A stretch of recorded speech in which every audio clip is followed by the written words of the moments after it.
The multi-line text function has been optimized to be more practical and comprehensive, helping users improve their efficiency. Double-click text objects and the Text Editor tab will appear on the ribbon. Here you can set styles, paragraph layouts, etc. Superscripts and subscripts are supported in the font settings.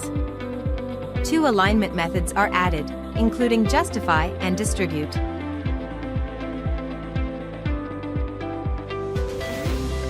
Numbering is supported to realize automatic text numbering in various forms. This saves a big amount of time in numbering texts.